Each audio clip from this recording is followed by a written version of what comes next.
A good Muganda is a dead one. Chapter 5, My Story by Ronald Ssemyalo.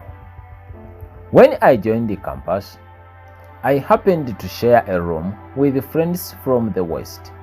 These were indeed good boys from genuine villages.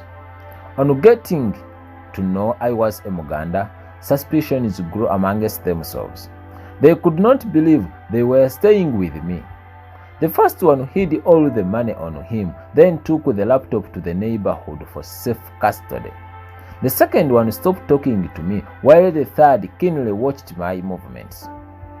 They could speak their language freely and only communicated to me in English.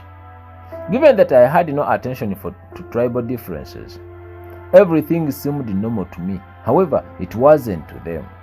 When their girlfriends visited us, I could say hi and move out just to create space for privacy. We called it climbing the tree.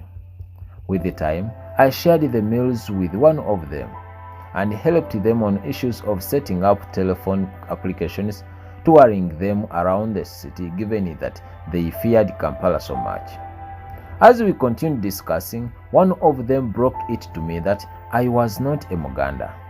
All of them promptly sat around me and intoned one at a time. Their major concern was that nothing had got lost from our room since we started staying together. They had always staged money where it could easily be found, but I never touched it.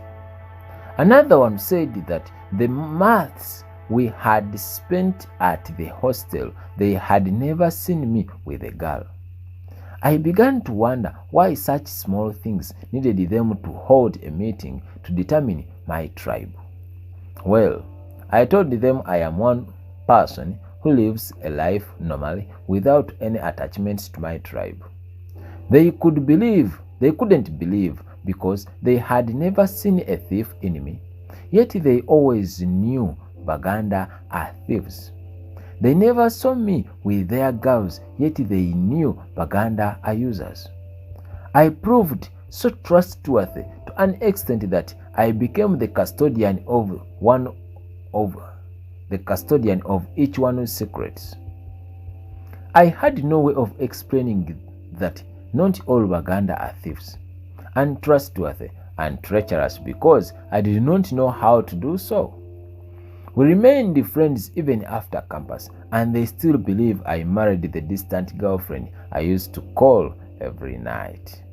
With the time, the vices they blamed Baganda to possess happened amongst themselves, since the hostel majorly hosted students from the West. I saw girls using their bodies for survival, boys using and dumping girls like nothing.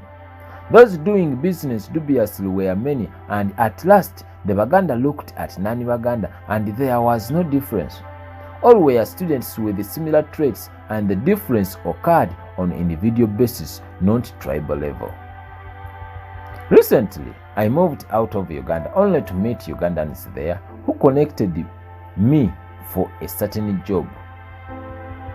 Since Ugandans were mainly employed for their expertise, many joined me there.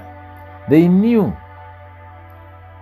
ones found me very hospitable, happy, cool, calm, and down to earth. I could give a hand to them whenever needed and asked for nothing in return. These complained that I was not a Muganda because I was too good for life. They had been coached from their villages that Baganda are bad people. One female confessed that her sister lost a lover because the gentleman was a Muganda whom the parents outrightly denied and asked her to get another man, which she did. There are many tribes that hate Baganda and transferred the loyaltiness to their children and grandchildren. If one Muganda hurt you, it doesn't mean that the rest of the Baganda will hurt you. If you choose to judge, only judge the person, not their tribe. However, why judge others?